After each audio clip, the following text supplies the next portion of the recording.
Hello and welcome to the OccluSense webinar by the company of Bausch.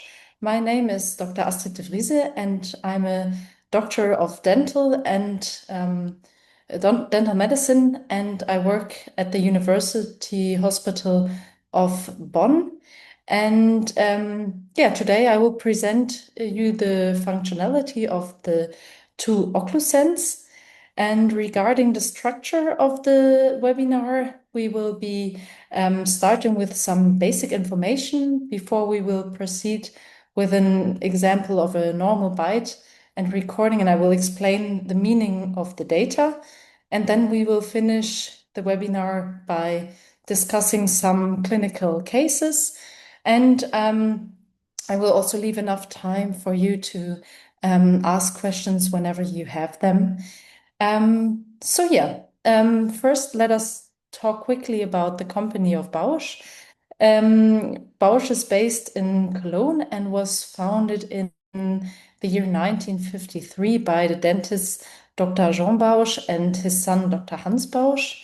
And today this company is run by the second generation, André and Peter Bausch. These are the two sons of Dr. Hans Bausch. Since its foundation, the company has continuously modernized and innovated its products, and one example is the OccluSense. Okay, so if I see there's no comments in the chat, I hope everything is going well, so I will just keep on in the full screen mode. So first we will talk about the subject occlusion. So what we have is a static occlusion and a dynamic occlusion. As you can already see in the slide, the static occlusion is when you just close your teeth, and the dynamic occlusion is really when the mandibula is sliding against the upper jaw. So in order to detect the contact points, in the past time, we always used articulation paper. There are different types of colors and also of thickness. And I don't know how you learned it in a university, but what we did is that there was articulation foil, that's how we call it, which is pretty thin and which is existing in different colors. And so we learned in a more academic way, we learned that we had to investigate the occlusion, the static occlusion using red occlu paper. Then the protrusion, there we used a black or a dark blue paper. And for the lateral protrusion, we used the green occlufoil. And as you can see, there is a lot of movement and a lot of time consuming, and this is a really intense structure. And in the end, when the patient opens his mouth, it's still very difficult to really see and detect the points where we have a lot of pressure and where we need to maybe erase a little bit of the animal. So that's the point where we have the digital occlusion control. It really fills the gap between a more basic way and an advanced way. So what the digital occlusion control looks like is the OccluSense handbar and then the sensor, which is to the right, which you can see. And here you can see how it is inserted. So you just put the sensor in a correct way. This is important that you really use the three nipples to adjust it properly and have it on the right side.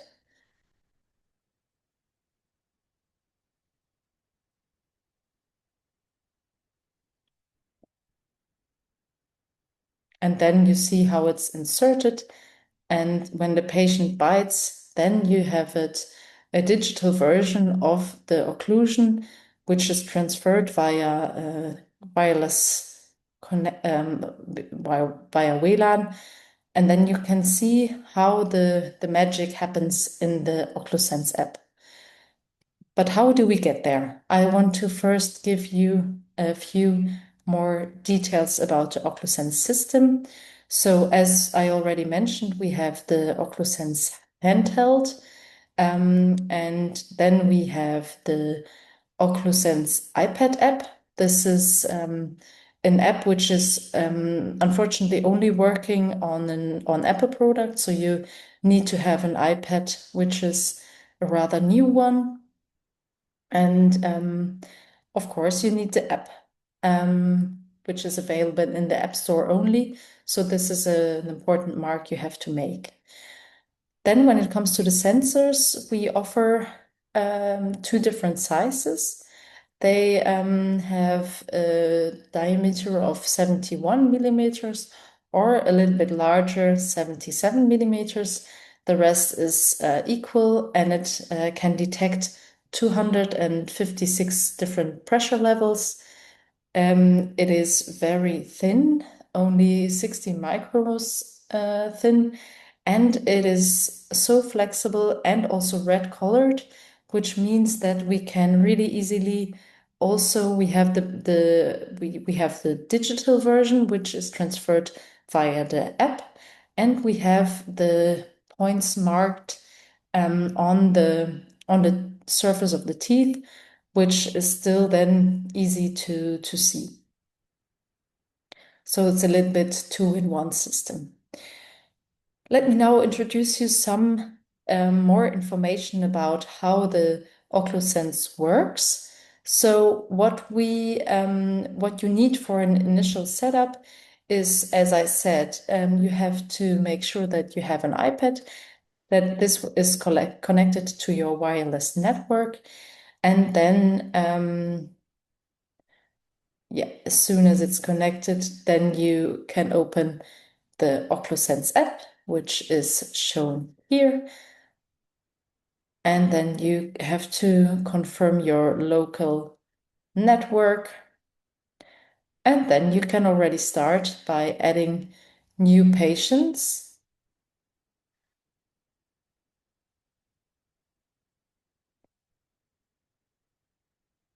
Yeah, and then when you go to settings and then the initial setup, there you can give your device a name, you can start and you can connect your device with your OccluSense iPad app. And then the system navigates you through the really easily and yeah, the easy steps. Then you have to click on join, and then you have to wait a few seconds before you can start the button.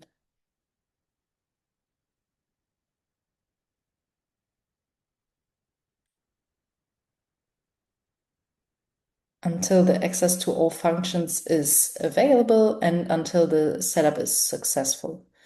So, and then you can click onto next. It's really easy. You can just click through the system steps and you will easily find your way. If not, then just give me a message, and it is really, really easy to do. Open your OccluSense iPad app. Tap on menu item Settings. Then choose Handheld Registration. Fill in the registration form. Please enter country, name, first name, street, zip code, city, and your email address. Tap the Register button to send your registration data. A confirmation email will be sent to your email address. Open the email and press the Confirm button. If your registration was successful, a green tick will be displayed.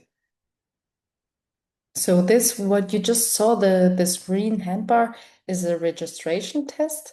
And to initiate the sensor test of the handheld has to be connected to the app first. Now go to Settings in the OccluSense iPad app, having your handheld and the test sensor ready. Now tap on Functionality Test Handheld. You will now be asked to insert the test sensor correctly and to close the sensor flap.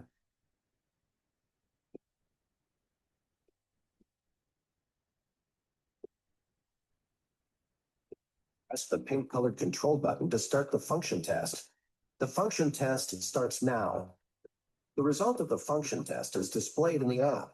Now, remove the test sensor from the handheld and put it back in the storage box.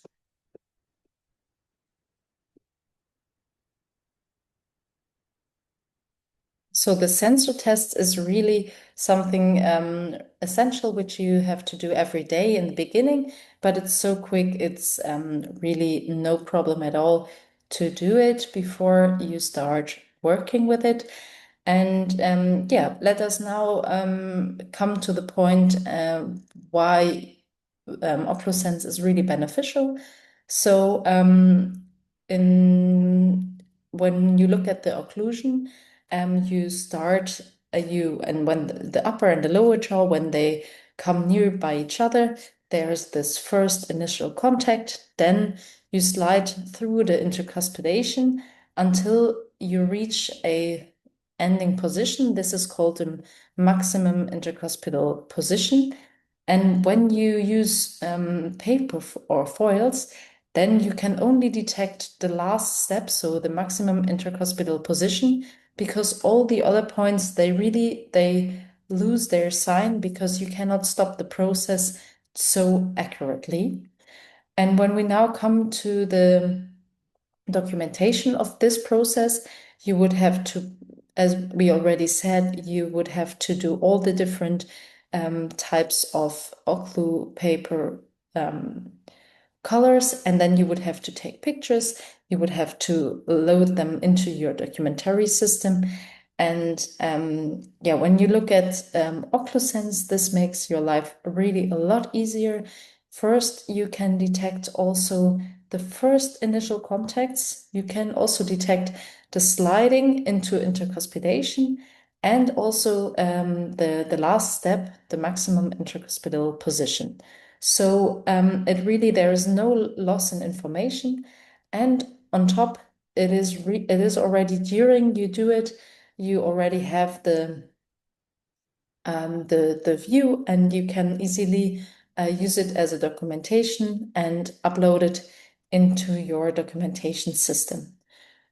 So, but still, why is it so important to have a good view or a good impression of the occlusion of the patient?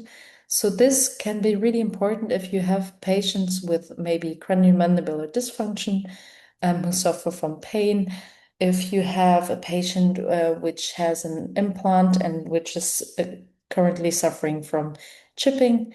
And here are some other reasons. So in order to really detect hidden contacts, it's really, really useful, which is much more difficult when you use occlufoil.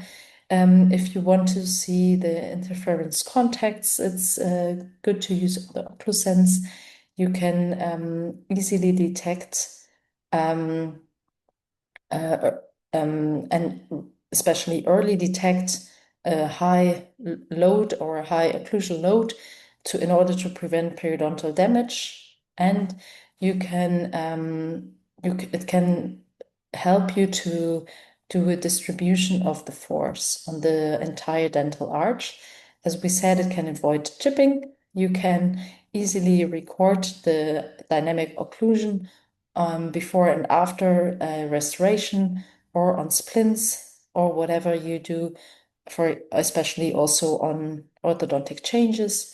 You can also record all the occlusal movements during the bite, and you can use it also for the education of your patient, which can be, especially occlusion. Occlusion is a really difficult to understand phenomenon. And if people understand what you are doing and what you're talking about, it is so much so much more helpful if you also tell your patient how and why he has to do certain things, or why you would have to do maybe more softening of the contacts or whatever. So let us now come to the, if you have the initial setup and want to start using the OccluSense system and you have a new patient, then you just press on the plus button to add a new patient. You can fill all the blank spaces with the patient's details. Then you set the patient on active. You can then tap on new recording and adjust the time and frequency of the recording.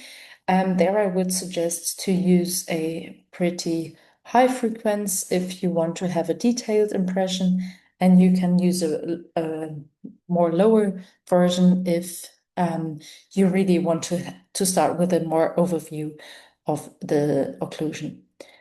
So, and then you can start using the handbar and the OccluSense sensor.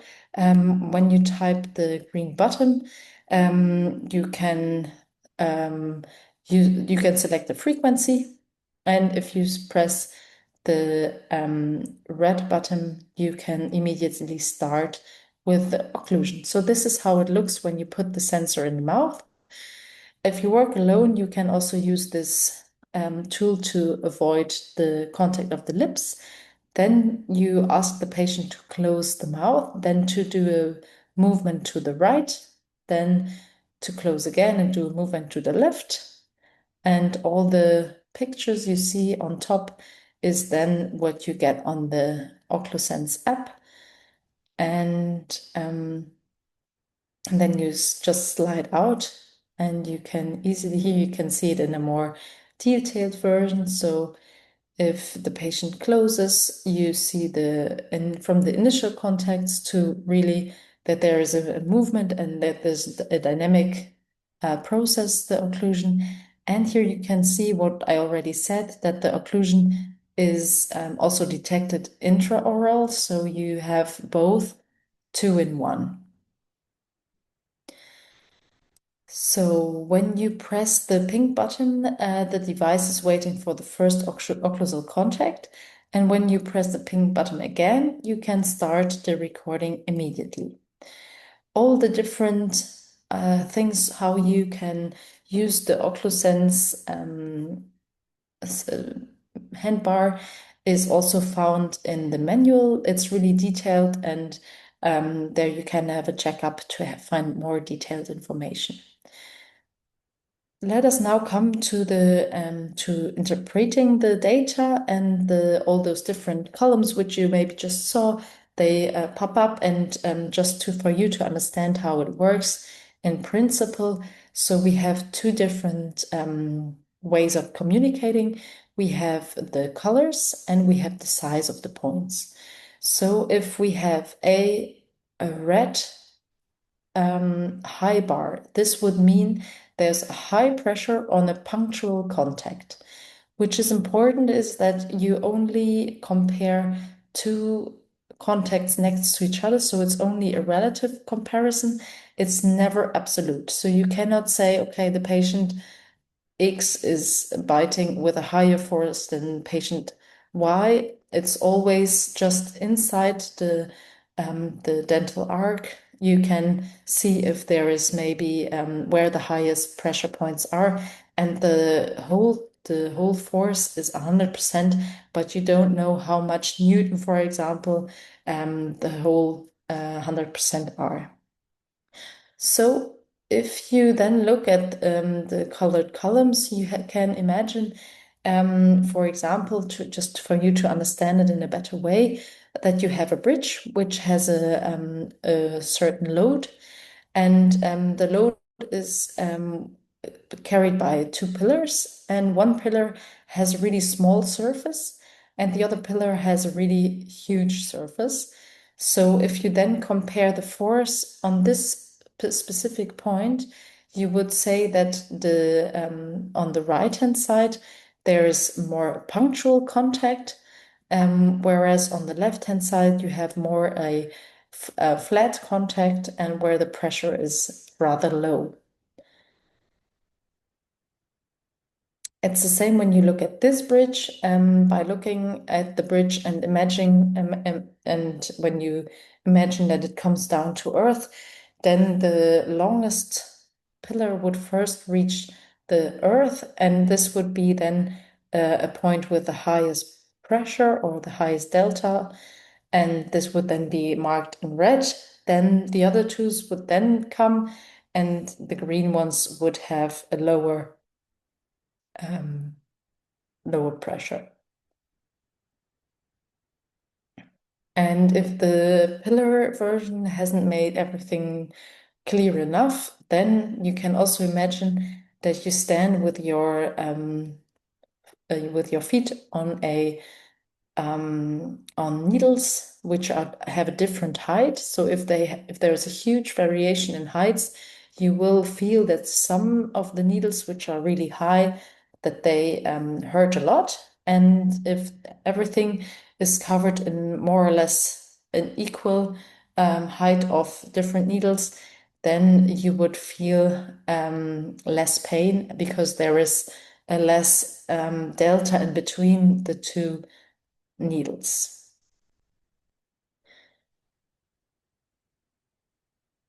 So as we said, red means that the difference between two contacts is really high. This would be the highest spots, for example, initial occlusal contacts or standalone contacts, whereas the green columns, they would mean that there is only small difference between the contacts, that we have more an abrasive teeth, and that the area has similar pressure on their sides. And just keep in mind that, as I said, we have 256 different pressure points which we can detect. So there's not only green, red, and yellow, but there is also all the colors in between.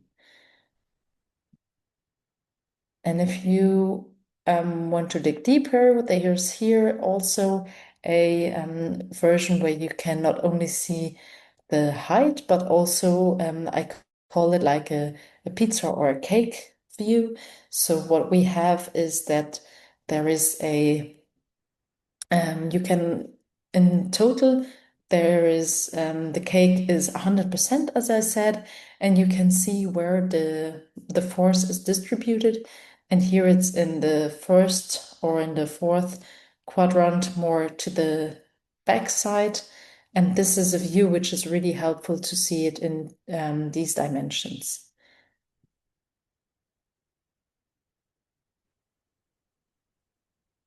So here is an example for a static occlusion. We can see that there is a variation between red points on the whole dental arch. We have also green bars, and we have, yeah, it's very homogene, and also there's a high variation. But which is important, not to only look at the distribution of the colors, but also, as I mentioned, on the cake structure. If you look on the left-hand side of this picture, you can see that there is the highest amount, more than 50%, is in the left part, in the back part. So it's not really, although it seems to be on the right-hand side, that it's spread among the two arches. It's not really homogene because we have this the force of the masticatory force is not divided or not on both sides equally. So here we have I'm sorry, we have to go back once. So here you can see the dynamic occlusion. So the patient bites, and then it slides to the left.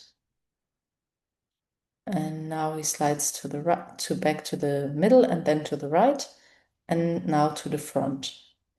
And if you look closely, it's important to see that there is also if you saw in a detailed way, you saw that here was still a contact while the patient was sliding to the right-hand side. I don't know if we can redo it. Okay. But yeah, this was an example of how maybe, for example, an interfering contact would present itself.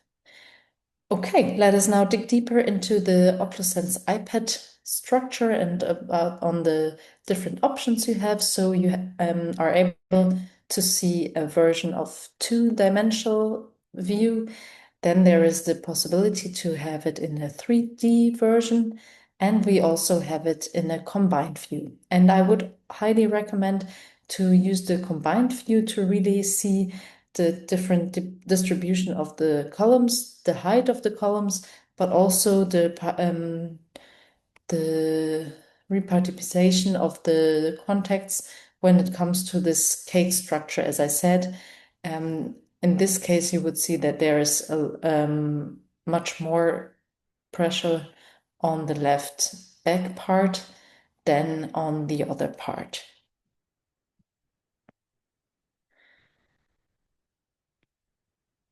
And there are also more things to figure out in the app. So as we mentioned, we have 2D, 3D, and the combination of 2D and 3D. We then have the possibility to use the different sides while using the finger on the touch screen. Then you can pause, speed, and rewind. You can also use a filtering option to only see the highest contact points. You can also have look at the percentages and quartiles. And you can, which is especially interesting, that you can compare two different recordings, maybe before and after if you did a restoration, then it's always useful to see what really changed when it comes to the occlusion. So here you see, for example, a filtered version. You there see, for example, if you only want to see the 440 highest levels, then you can use this option. And if you want to export your data, you can also do it easily in the app. You can use a full screen mode, and if you want to export some pictures, you can use this button to do so. If you want to export it as a PDF or PNG, this is also no problem. You can download it to your pictures, and then you can also export a video sequence which you took.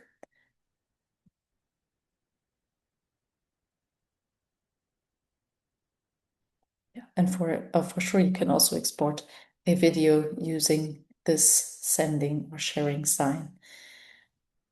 Okay, then let us come to if you want to dig deeper, you can also find the guidelines on our website.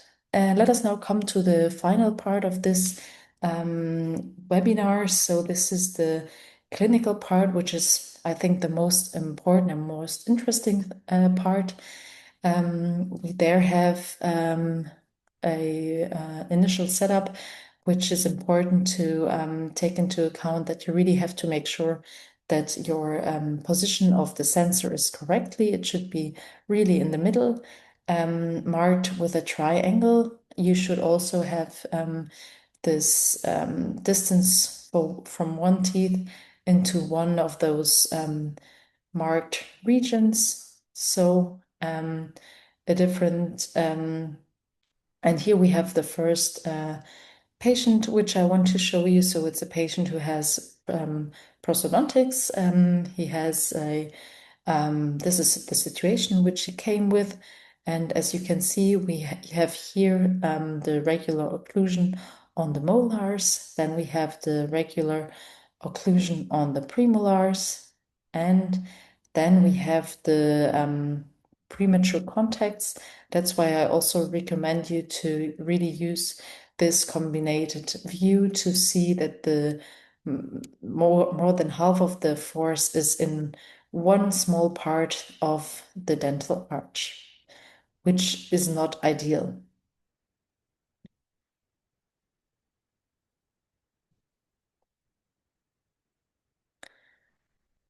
And then the same when we do the mediotrusion and the protrusion.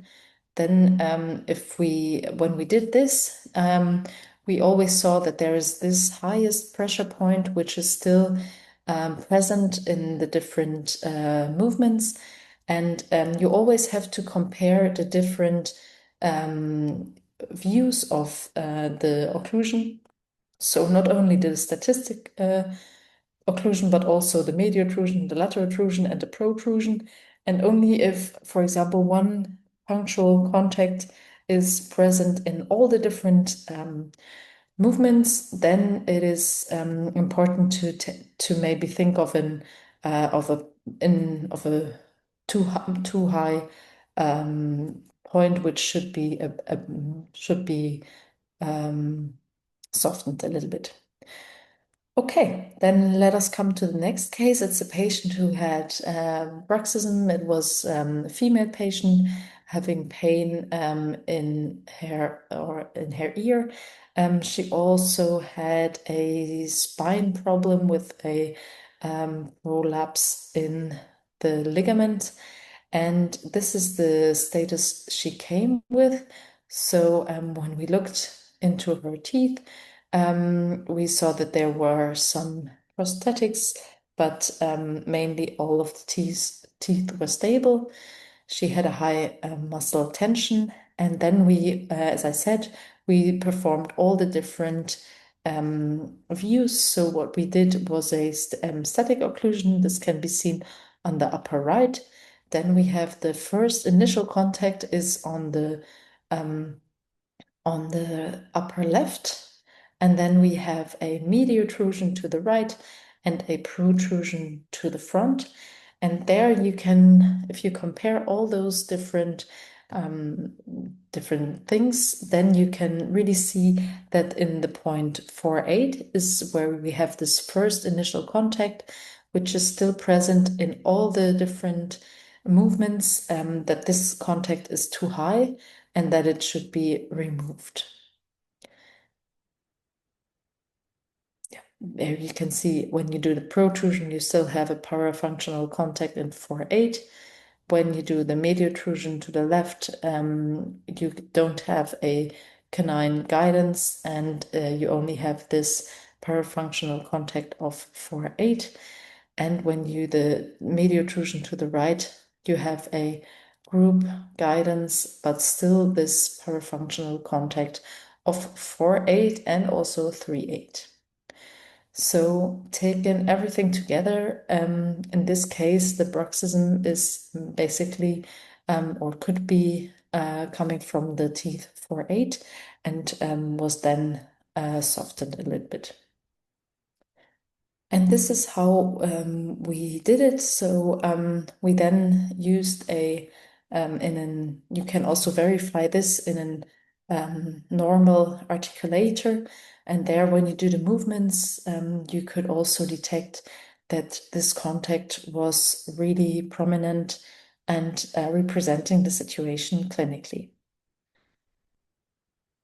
Let us now come to the next case. This was a patient who came with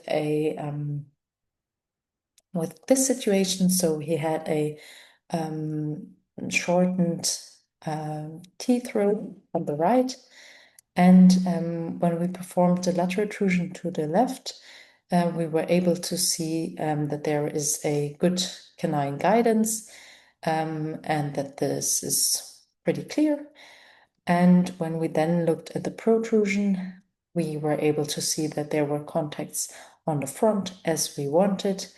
And then we were able to see that no therapy was necessary and that everything was in a good statical or good situation. Let me now come to the one of the last cases. This is a patient who had a hemimandibular hyperplasia. So what we then see is that the contacts were really without anything. They were really on one side only. There was a high parafunction. And so we used a night guard to protect the teeth, but also to restore the occlusal contacts.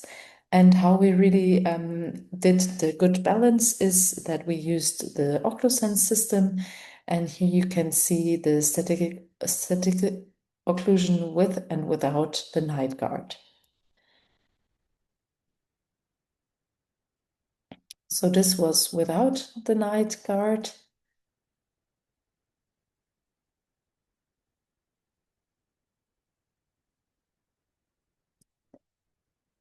And now with the night guard, you really see that there is a good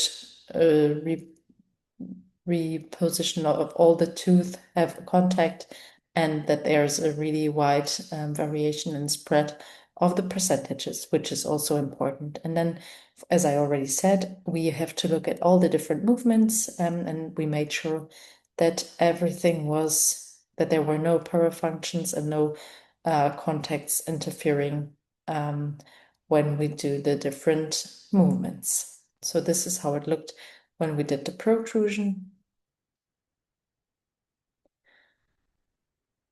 And now I want to end the webinar with the question if OccluSense replaces the articulation paper or foil. I would say that it really depends on the indication. So I still like to use the articulation paper to take a quick snapshot of a single moment in a single time. But when I really have to investigate and have a difficult patient where I already know from the beginning it's going to be really important that everything is well documented, then I like to use the detailed view over time. So I do it before and after restoration, for example.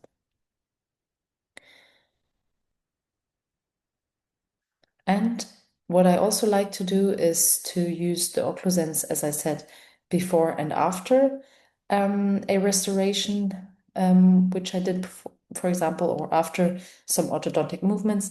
And for short adjustments of the occlusion, I like to use still the Bausch articulation paper. But for the documentation, it's really much easier to just upload the video or the photo sequences from the system.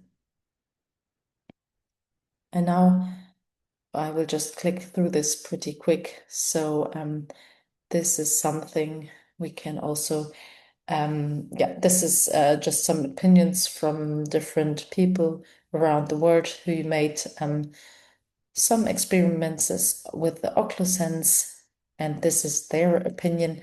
But I am especially interested in your opinion and in the questions you have. So please feel free to ask everything you would like to know about it, and I will stop the sharing so that we can easily get in touch with each other.